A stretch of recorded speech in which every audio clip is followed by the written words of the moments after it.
Um, and thank you for coming to the session, The Price of Streaming, with our guest speaker, Imraan Farukhi. Farukhi is an entertainment attorney for transactional matters in the motion picture, music, and new media industries. He's drafted and negotiated agreements for independent film productions, as well as music production and distribution for major artists and music entities. He routinely advises on intellectual property and clearance matters. So, Imran, welcome.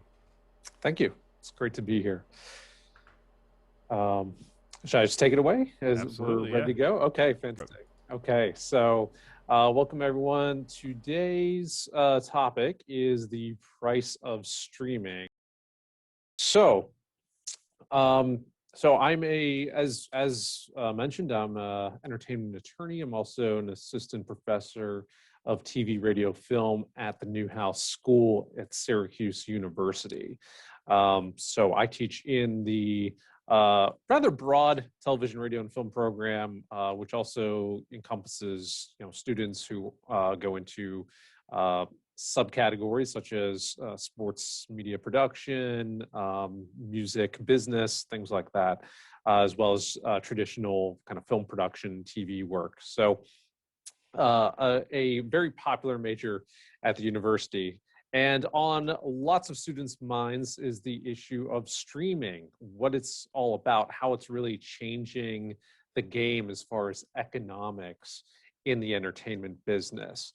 So today, the topic being the price of streaming, I really wanted to focus on exactly how streaming has sort of adjusted or made us rethink the economics of entertainment media, particularly as it relates to television and film. Now, we're all fairly accustomed now to using streaming services as a main way to access content. I'm sure all of us are talking about what to binge watch next, right, on your favorite streaming network. So this is the topic is really going to focus on, is this really beneficial for us as consumers, and is it beneficial for those of us who want to become filmmakers or TV show creators? So let's go through kind of the mechanics of what's really happening in the industry right now. So streaming as a technological evolution in the entertainment business, it's changing the game, right? It's changing the nature of how we access some content. So that's really a cultural shift. It's changing how we behave as a society in relation to the content that we view. And not in terms of its effect on us, but our relationship to how we access or create content. So it's changing the means of our access, right? Before, typically, before streaming really evolved, we were accessing content primarily through cable TV subscription, maybe some individual, pay television services. So, for instance, maybe you paid for an HBO subscription on top of your regular cable subscription, and that gave you access to HBO specific content. Well, now that's a bit different, right? Now you don't really need that cable TV service anymore. All you need is the HBO Max subscription, and that will get you all the content that you needed. So instead of relying on the cable service, now you can just go directly to the streaming service. So that's a bit of a cultural shift.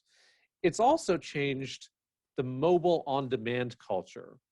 So in the previous example, if you wanted to watch an HBO show, you would typically have to subscribe to HBO and then request a specific show on demand through your cable provider. You could also purchase individual on-demand content through your cable service. Now, you can simply have on-demand access all the time, right? Now, anywhere you go, you could be riding the bus, you could be on vacation somewhere, you could be anywhere in the world, really, where you have a Wi-Fi or internet connection, and often through your phone cell plan, and you can watch content on demand. So the change of making content available everywhere is sort of a new cultural trend from streaming. It's also created less dependency on a single media source. Like I said, typically we were relying on a cable subscription or just even broadcast TV content, right? You would just utilize whatever that package was and you would watch it. But now you don't really need to depend on that. Let's say you want to have access to shows on Netflix, but you also want to watch things that are on HBO. You could buy two separate streaming subscriptions and have access to those things and not buy anything else. So you're not really dependent on one to get the other. You don't need to buy a Netflix subscription in order to watch HBO content. So that's something that is changing quite a bit. And also, it's changing our thoughts about cord cutting. I don't know if some of you are probably familiar with this term, but if you're not, cord cutting is sort of the phenomena of people saying, hey, you know what? I don't really need traditional television anymore. I can just get rid of the cord and just rely on my internet connection and watch content from streaming services. That'll give me all the TV I need. That'll get me all the news I want and all the sports I want and all the movies I want. I don't need to pay X amount of dollars for a cable subscription anymore. So that's a huge cultural change. In addition to the cultural changes, it's also changing the business model of the entertainment industry, particularly in film and television. And just for those of you who are, who are watching, if you have a question as I'm going, I know, our moderator is keeping an eye on the chat. I may or may not see those until the end, but if you do have questions in the middle, feel free to use the, raise hand function or, put something in the chat so we can address it. So as I was saying, so the business model is also changing.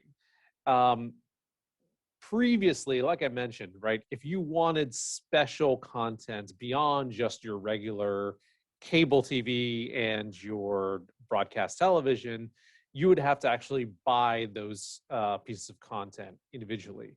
Or you'd buy something, physically. You'd say, well, I want that movie. I want to watch it over and over again. So I'll go out and buy it. So that's sort of a transactional business model, right? I'm going to pay for it, and that way I have it and I can always use it. As opposed to what we now are seeing as more of a rental business model, right? We don't really own collections of things anymore. At least that's not the trend. I still own a lot of media content, but that's not the trend now. Everyone seems to be shifting towards a business model, a preferred business model, where we say, I'm going to pay you a fee every month. And for that fee, I can access all the different things that you have. And it doesn't really matter. So that subscription model kind of changes the nature and the economics of the business and what we're talking about as far as the costs of the streaming service. So, and we'll talk about that a little bit more as we go, but that's definitely a shift from transactional to subscription. Also in the world of television, there's the obvious change is that now on streaming services, you're likely to see a full release of an entire season of a show, right? The entire season will get released on one day. You can binge watch. That wasn't really the case before when we weren't relying on streaming services in their on-demand nature. We would have to wait for each episode to be released, week to week or every 2 weeks or whatever the period was. So that's a change in the business model as well. Streaming services also rely on different forms of content. Networks typically, TV networks typically had commissions their own content to be created. So you'd only see a show on NBC or you'd only see a certain show on ABC.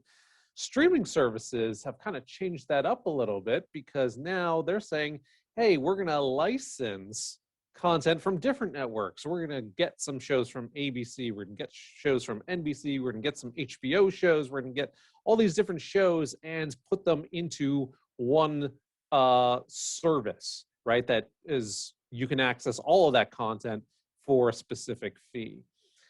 That has made a huge impact on the popularity of the streaming business and the popularity amongst consumers as well.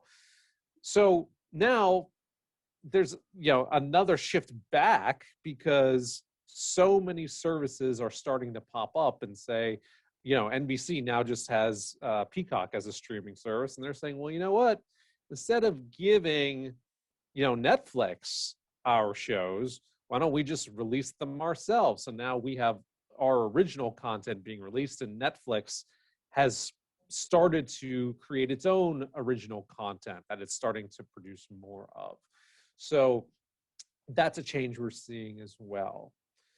There's also a rise in over-the-top device competition. So when we say OTT, that's short form for over the top. And you think about that, it's the box that sits on top of your media cabinet. So what do those include? That includes things like smart Blu-ray players, smart televisions, but individual devices that will give you streaming access. So Apple TVs, Roku's, Chromecasts, Amazon Fires, all of those devices are now creating a new market for competition in the streaming business, right? They're saying, hey, use our service or our device because it's going to give you these services, whereas the others might not.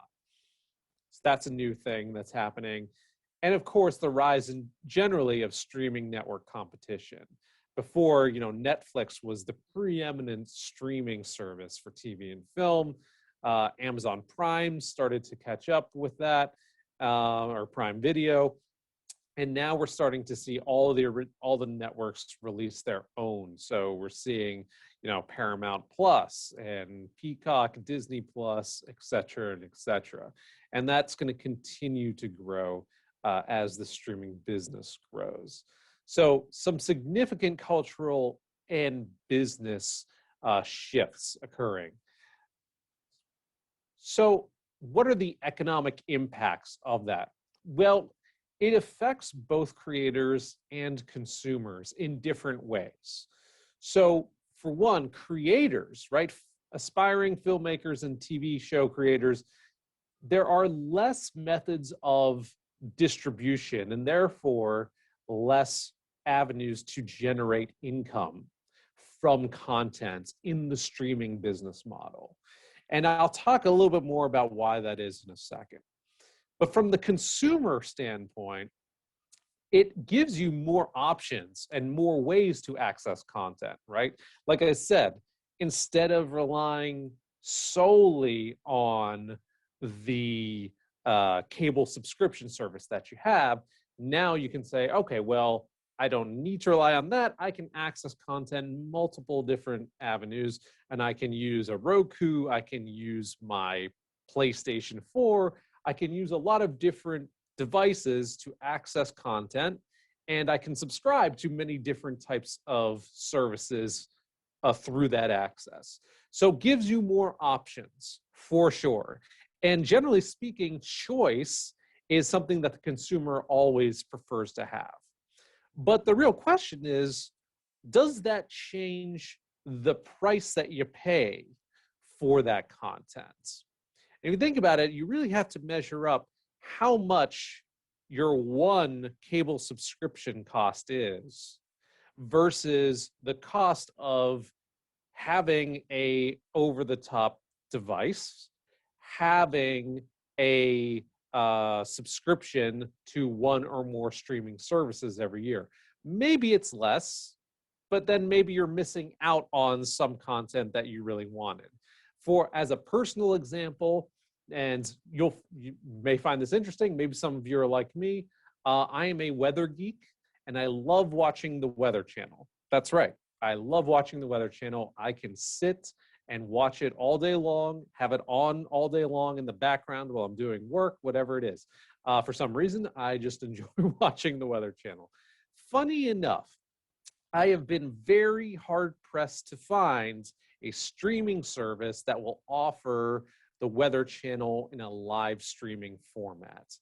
There are plenty of other networks, sports networks, news networks that offer their shows in a live streaming format through Hulu or a different type of service like that, or YouTube TV, for instance. But I have not found any that or not any that are worthwhile, at least, that offer the Weather Channel. So for me, I'd say, well, I kind of value my one cable package a little bit more because I can get everything that I want, not just some of the things I want, even if I'm paying a little bit more. So there is an impact there. Let's turn back to the creators, the content creators, for a second. So and I want to focus particularly on film because this is a little bit easier to sort of map out as far as the ways that filmmakers can make money. So there are a set of traditional revenue streams that filmmakers can generate income from on their projects.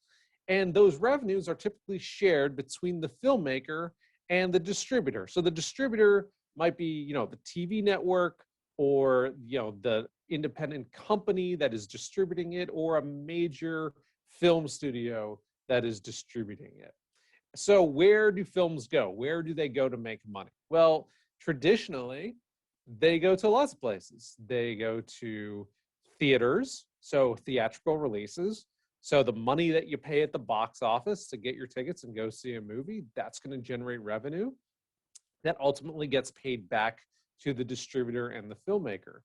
Special exhibitions, so that's basically licenses for use on places like airlines and military bases.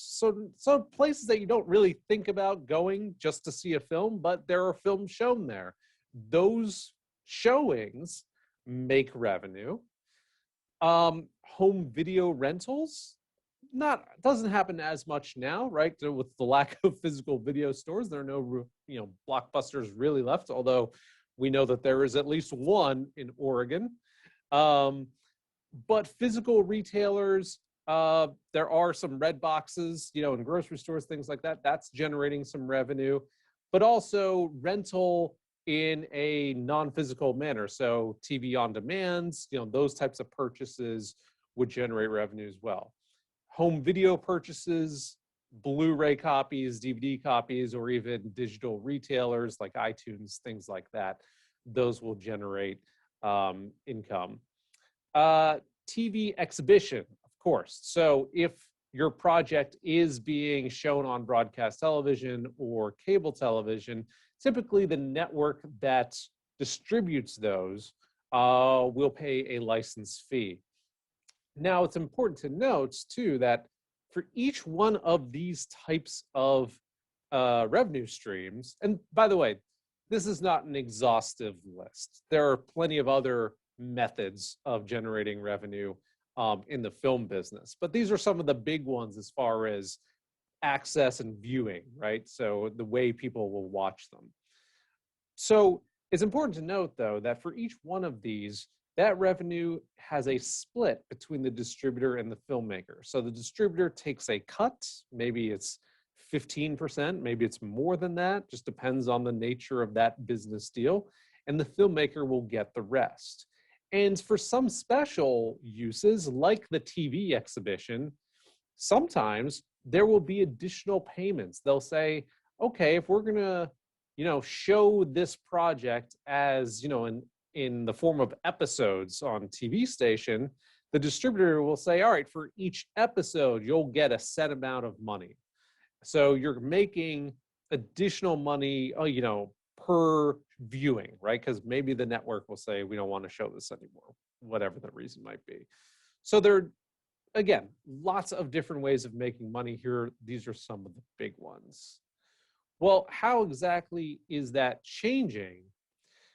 Well, if you think about how revenue is broken up, there are basically three I would call them buckets of compensation, types of compensation that creators, content creators can make. There's guaranteed compensation, there are contingent fees, and then there's what's called back-end compensation. Let me walk you through what each one of those things mean. So, guaranteed compensation. You want to think about this as really upfront money that the creator gets. So, if you just created a film and you take it to a distributor and they say, you know what, we like this, we'd love to put it out into the theaters, we'd love to put it on TV, we'd love to put it, in different places. We're going to pay you an upfront amount of money. We're going to pay you, whatever it is, $50,000, $100,000, a few $1,000,000, whatever it could be, right? But we're going to pay you that now. And once the film starts making money and we recover the cost of what we paid you, then we'll split everything else that comes in. But we're going to give you this money right now. That's the guaranteed compensation, the thing that comes up front. So those are often called advances because they're in advance payments of what the film's going to make. It could also come in the form of just a license fee. Say, hey, we want to license this from you. Maybe it's a TV network saying, we want to license this from you. Here's a sum of money. You give us the rights to show it to people for the next 5 years or something like that. So that would be the guaranteed compensation. There are also contingent fees, right? So maybe you have in your business deal a bonus. So you say, okay, after I give you the film, if it generates, this many views, right, then I get a bonus. You're going to pay me extra money on top of what you've already given me. That's sort of a contingent fee because it's contingent on something happening, right? It's based on some event occurring. Passive payments are also contingent things. So passive payments means, well, at this mark, if this happens, then you'll get X amount of dollars. Same concept, right? Just things that are dependent on other things happening. So that's another bucket. And then the third bucket is what's called back-end compensation. That's sort of a industry buzz term, back-end. And what that refers to is a share of the net profits from the film or TV show. And that's generally based on the sales revenue made from that film or TV show. And sales means anything, right? Any form of compensation that's being generated from the project is called the back ends. And the share of that back end is usually a percentage. So often even talents like the big movie stars, the big directors, big producers will get a percentage of back-end compensation, maybe 1 or 2% of whatever the film makes. So that's another type of compensation. So filmmakers, when they give their films to a studio to distribute or any other distributor, they say, all right, well, we'll agree to some split of the back-end compensation. You'll pay us some guaranteed compensation, and maybe they can negotiate some of that contingent compensation. The difference between the traditional model, these traditional revenue streams, and the streaming situation is that you're only entitled to an upfront payment only when you distribute content through a streaming service. So as a filmmaker or a media creative, you're basically going to enter into a license deal with the streaming platform. And you say, I'm going to give you my project. You can show it only on your service, and you're just going to pay me one fee. And that's going to cover all of my compensation. So essentially, you're missing out on some of those additional revenue streams that could exist. Because if you give the streaming service all of the rights to your project for however long they want it, for let's say it's 10 years or so, you're not going to be able to make money from those other avenues. You're only going to rely on that one payment that the streaming service is going to give you. And that's fairly typical. Streaming services don't like to give you a percent of net profits, the back end, because streaming services don't really generate sales as part of their revenue. Their business is based on subscribers, not sales, right? Like a traditional distributor. So that's the reason why they typically just do it as a one-time fee. The streaming platform, from their perspective, what they're going to do is they're going to pay all the content creators a license for content. Now, in some instances, they may say, hey, we want you to create something specifically for us. So we'll finance the whole thing. We'll pay for all of it. And that way we just own it out, at the outset. So we'll call that original content. So think about it like this. Netflix licenses content. So NBC's The Office was on Netflix for a very long period of time. They had a license with NBC for that content. Once the license expired and NBC launched, their own service, they took The Office back. Now, if every company did that, Netflix really wouldn't have a lot of content left, right? Once those licenses expire. So that's the reason Netflix has made a huge push to make its own original content. And I believe, in this year itself, they're planning to release a new movie every month, or was it every week? I can't even remember, but a whole lot of new Netflix original content that they have financed themselves and they own all the rights to. That way they can, attract more subscribers. And again, their revenues, streaming services revenues, are based on subscriber fees, as well as some product tie-ins that they can get from their original productions. A product tie-in is basically sort of like a product placement type of deal, or a commercial kind of baked into some of the things that they've offered to users. But that's why the nature is changing. So the price is a little bit different when it comes to a filmmaker trying to make money just using a streaming service and not going through a traditional distributor. This has also generated, a lot of new market competition, this new business model. So again, licenses lapsing, the example I just gave you with The Office on Netflix, kind of that license reverting back to NBC. There are a lot of shows that used to be on streaming services. There was a lot of HBO content that used to be on Amazon Prime Video. Those licenses expired, and so HBO, knowing that they were going to launch HBO Max, took that content back, and now they're trying to promote their own platform and attract their own users.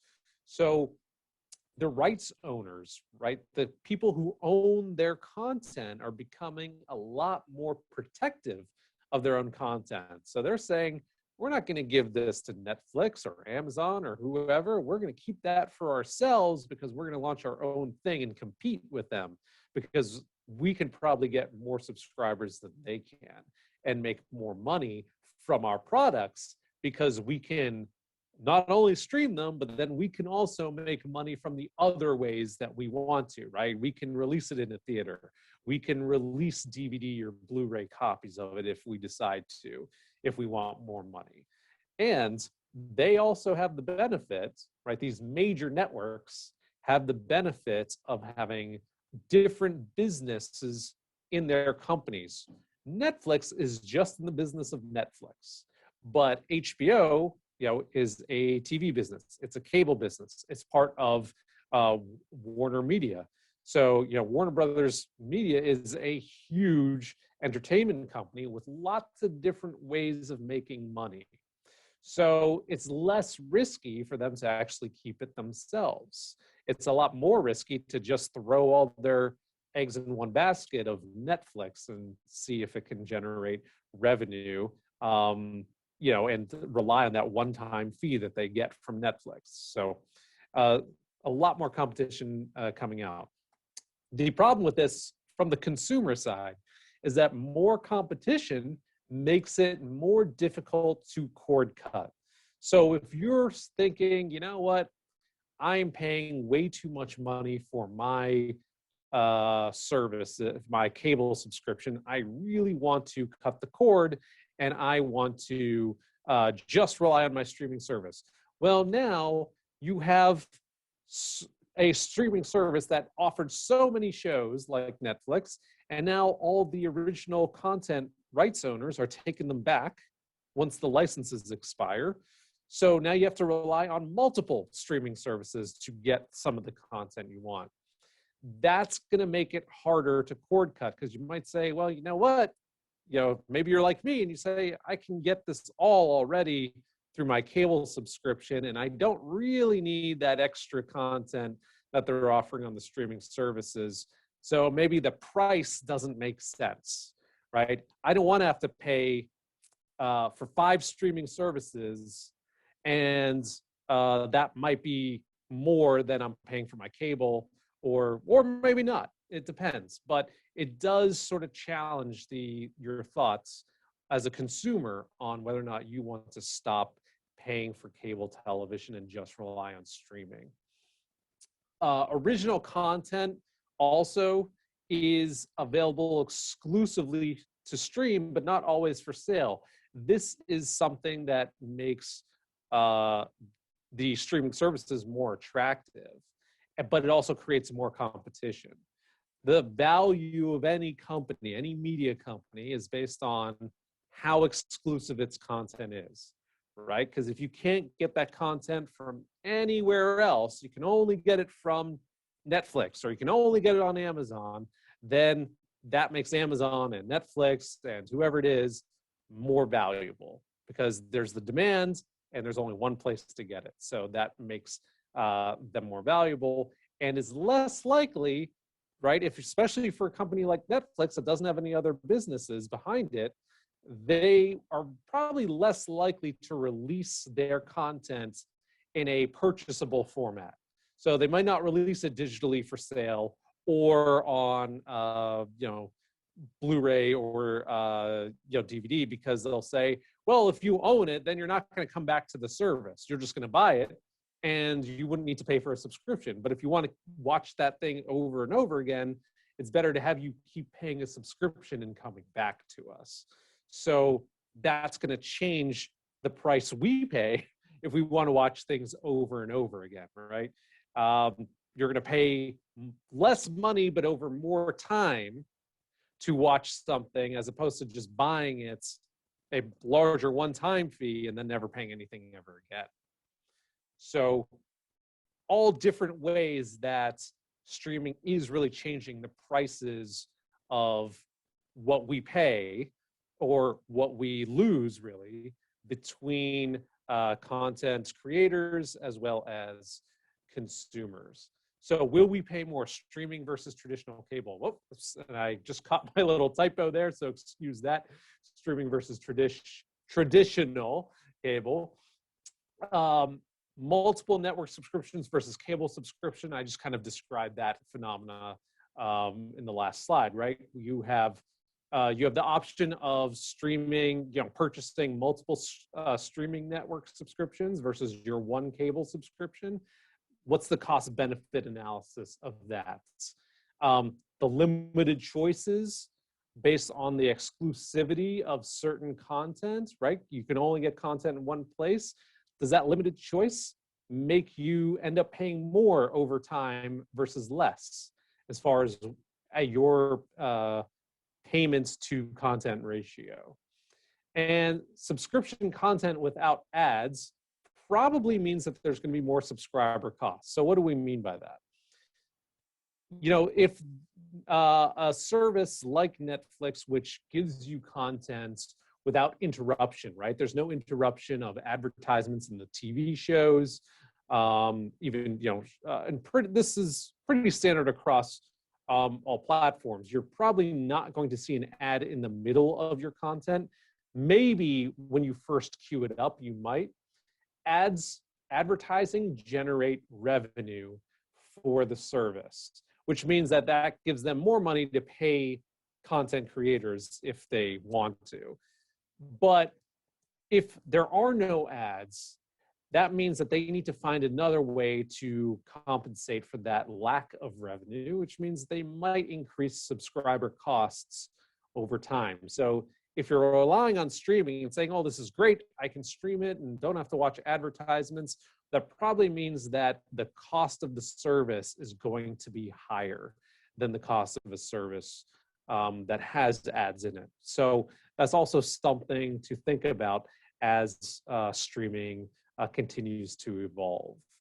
Okay, so that's essentially it, right? This was just a sort of brief dive into what we pay as consumers and what creative people pay as content creators in the streaming world. And that will continue to evolve as technology does as well. So I'll open this up for Q&A, and I know there was some action in the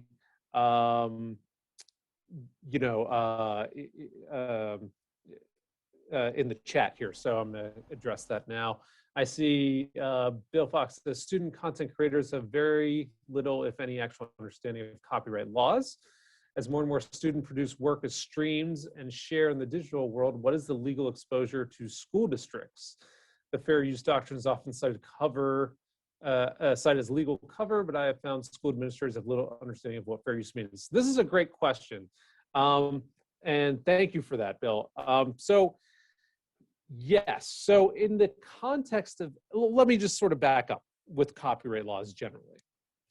So copyrights protect creators' ownership rights in their creative content.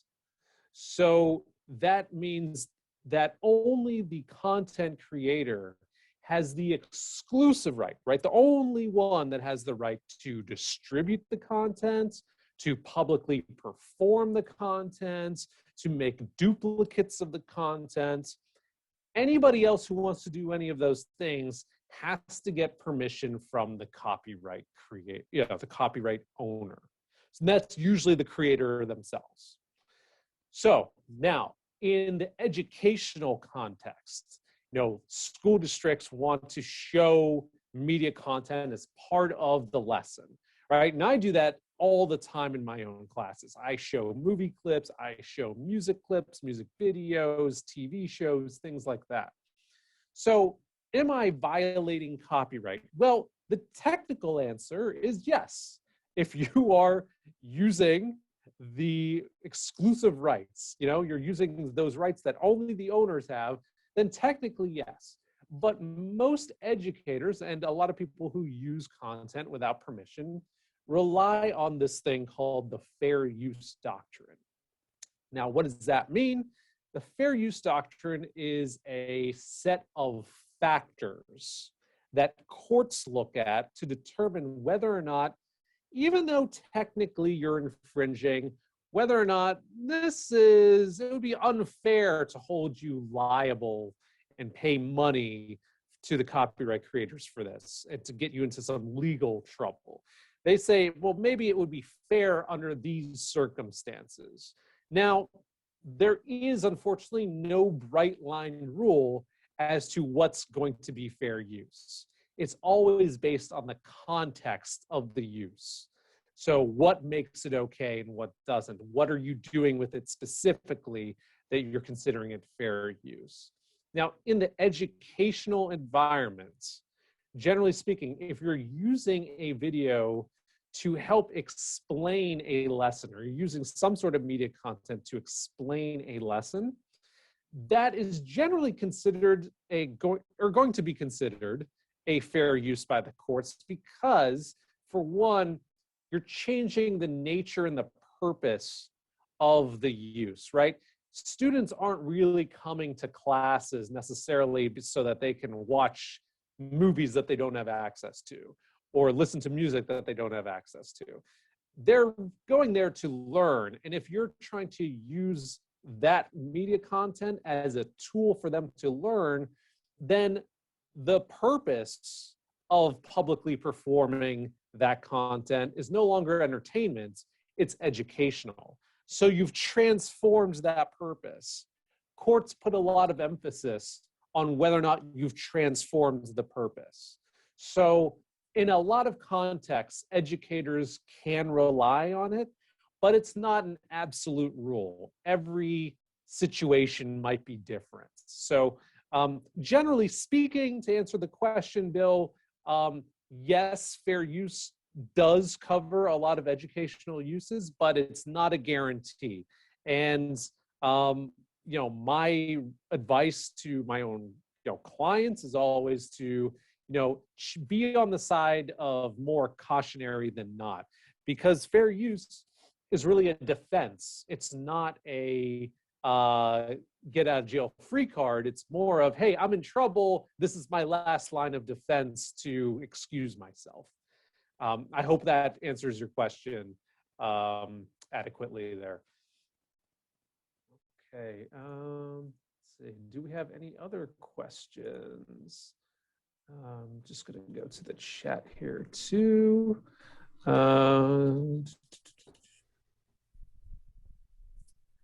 Okay, so are we talking about the price of live streaming?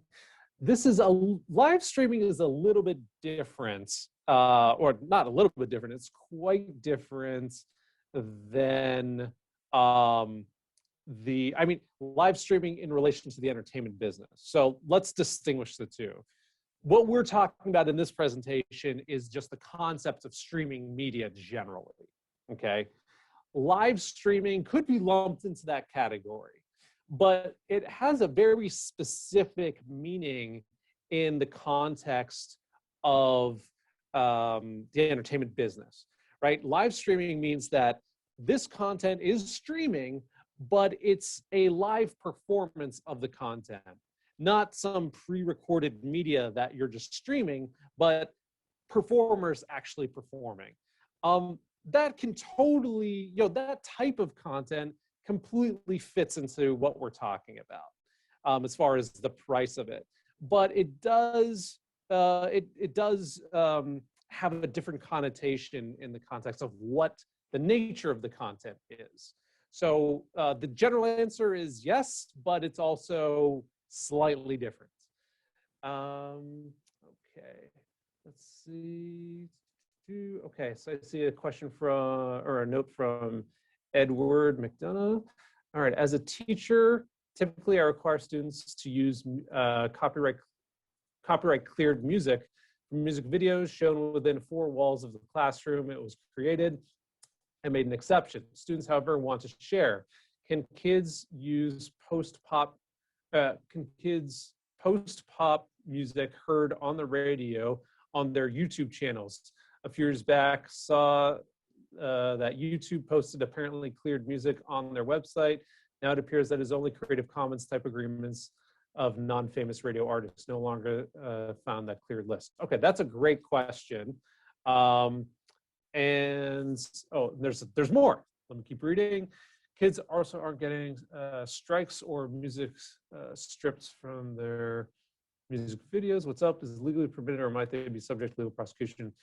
Okay, so let's kind of just go over the generally the issues with cleared music and on YouTube and student projects. So the general rule is that if you post something to YouTube, you are warranting to YouTube and representing to them that everything that is put into your video has been clear. So the music is all permissible. Now, YouTube, as clever as they are and with all their algorithms, they aren't necessarily fishing around every single YouTube post to take things down. But if there has been a particular song that has been taken down previously, it might trigger an algorithm that's searching for that song embedded in another project. And you might get a notice that says, hey, this is a copyright violation. You need to take this down. It's also possible that the copyright owner might just discover it and send a notice to YouTube, in which case they need to take it down. in order for YouTube to stay out of legal trouble, if they become alerted that your content has unlicensed music in it, they will take it down immediately.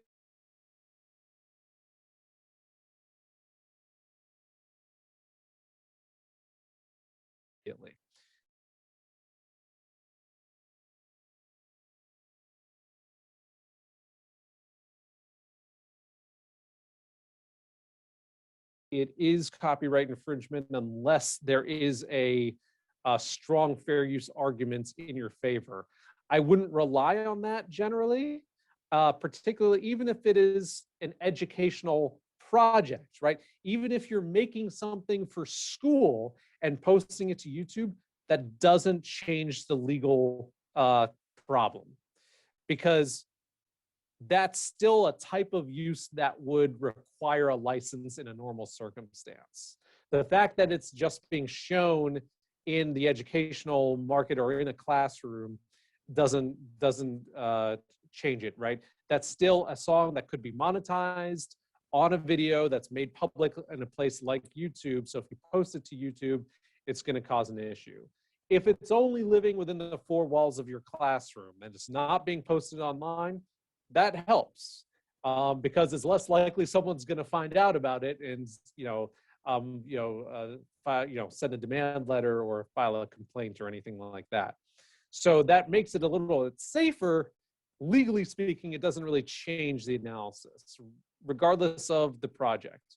I hear similar questions a lot. They say, well, what if I put it in something, I'm not making any money off of it? It doesn't matter. It's still the same legal problem if you're using the rights and you don't have permission to do so. So, making money off of it is just a factor that a court might look at, but it's not an excuse. Similarly, if it's just a few seconds of a song as opposed to a full song, that helps in the court's analysis, but it's not an excuse. None of these things by themselves are going to escape the reality. So it's always better. You're right to sort of recommend to your students to always get pre-cleared music or royalty-free music. There are a lot of websites now that offer that. You just have to pay a subscription or something like that to access them. You could also, pursue Creative Commons licensed material to put things into your content. And again, if you use popular music and it only lives in the limited walls of your classroom and it's not being shared online in any context, that helps, but the legal issue is still there. Still, technically, it is copyright infringement, but it's just unlikely that anything is going to be a consequence or happen because of its the nature that it's in there. I hope that helps answer your question, Edward.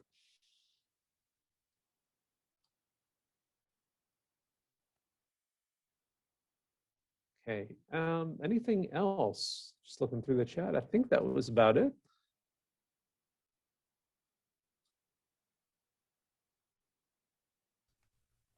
Great, you're welcome.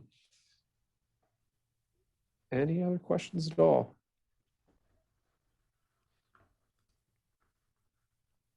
I think we might be approaching about that time anyway. So I don't know if our moderator wants to jump back in and kind of close us out, but yeah, great. Sure, yeah. Absolutely. Yeah. Well, thank you so much. We really appreciate it. If you guys have any further questions, he left his email there for you as well. So yeah, thank you again, Imraan, and we really appreciate the perspective. This was really good information for us to hear, and I feel like we can all kind of take this and move with it. So this is great. Absolutely, Thank you so much. my pleasure. Thank you, everyone.